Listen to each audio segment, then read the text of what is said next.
अस्सलाम वालेकुम फ्रेंड्स, मैं हूं आपका दोस्त नवाज़िश और आज की इस वीडियो में मैं आपको बताऊंगा कि आप अपने फेसबुक अकाउंट का नाम कैसे चेंज कर सकते हैं।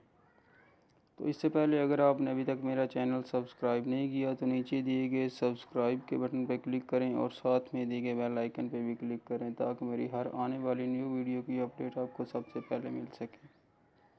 तो चलें दोस्तों, स्टार्ट करते हैं। सबसे पहले दोस्तों आपने फेसबुक को ओपन कर लेना है। फेसबुक को ओपन करने के बाद ये देखें, इस पर क्लिक करना है। ये जो 3 लाइनें आपको नज़र आ रही हैं, इस पर क्लिक करने के बाद नीचे आ जाएं। ये देखें, आपको सेटिंग एंड प्राइवेसी नज़र आ रहा होगी, इस पर क्लिक करें।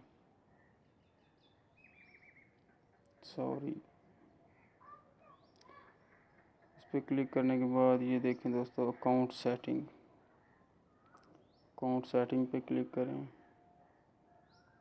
और फिर जनरल सेटिंग पे क्लिक करना है। जनरल सेटिंग पे क्लिक करने के बाद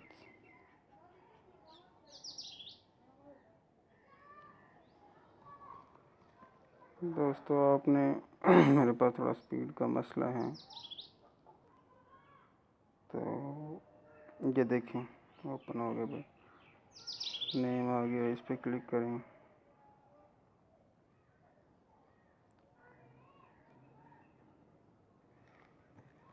इस पर क्लिक करें। ये देखें दोस्तों, आपके सामने पेज ओपन हो गया। इधर से आपने जो भी नाम अपना लिखना है, चेंज करना है, वो इधर से आप क्लिक करेंगे और एडिट कर लें। ठीक है, मैं अभी नहीं एडिट करना चाह रहा, तो इधर से आप एडिट करके नेक्स्ट कर दें और आपका नाम चेंज हो जाएगा। तो इस तरह से दोस्तों आप अपने फेसबुक अकाउंट का नाम चेंज कर सकते हैं। तो अगर आपको ये वीडियो पसंद आई हो तो लाइक, शेयर और मेरे चैनल को सब्सक्राइब कर दें। Thanks for video watching.